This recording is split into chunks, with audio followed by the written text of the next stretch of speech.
I'm Dr. John Knapp. I'm a U.S. licensed prosthodontist with over 40 years of experience. I currently practice in Livonia, Michigan. I'm also a clinical associate professor in the Department of Biomaterial Sciences at the University of Michigan School of Dentistry. Today, I'm glad to present to you the usage of Vitalium alloy. Preservation of abutment teeth is challenging when treating patients with unilateral or bilateral posterior edentulosum.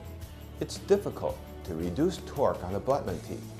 In my experience and that of my colleagues, years of clinical practice show that the traditional removable partial denture designs are still not sufficient to solve this problem. In 1993, I began to design removable partial dentures with two major connectors, and when using Vitalium alloy, turned my idea as the mucodynamic concept. I choose Vitalium because it has superior properties needed for this RPD concept.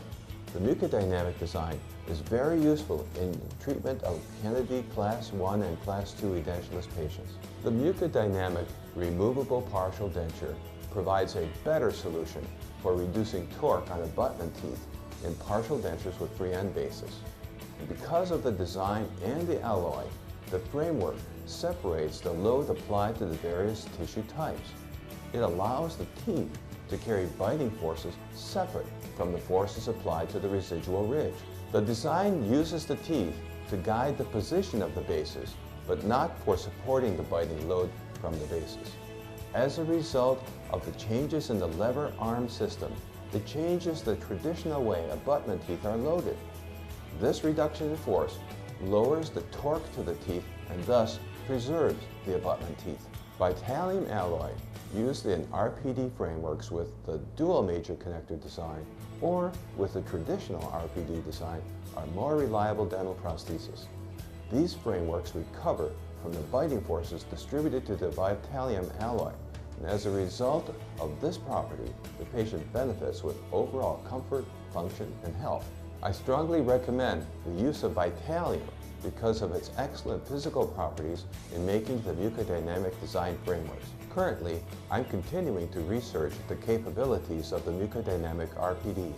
The goal of this to further reduce forces and loads to the multiple tissue types. The current research uses finite element analysis to validate the load reduction on the teeth by the mucodynamic RPD. At this point, the research results are very satisfactory. As more results are consolidated, the research will be published in journals for your reference. Still further research will pursue more clinical results with the help of our clinical collaborators. I hope that all of the Vitalium laboratories of the Dentsply Austинol family all over the world will be able to provide you with the continuing knowledge of the properties and application of their materials.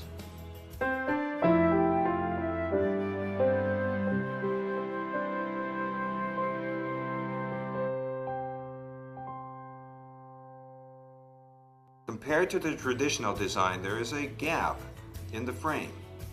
The portion of the frame bound by occlusal rests on both sides is the non-moving connector. The portion that has occlusal rest only on one side is the moving connector. In the gap area, the occlusal rest and the reciprocal arm are on the non-moving connector, and the retentive clasp is part of the moving connector. This simple change in design has dramatic effects on the biomechanics of the prosthesis. A change in the action of the clasps causes this, a direct retainer, to become indirect, and this indirect retainer to become a direct retainer. The change in the biomechanical effects of these changes results in the change of lever systems. A highly efficient Class 1 mechanical system is changed to a Class 2 mechanical system, reducing the force on the teeth and reducing the torque. There is an additional benefit to be gained by using the Vitalium alloy. This moving connector can be slightly flexed and returned to shape, conserving energy and reducing the load and torque to the abutment teeth.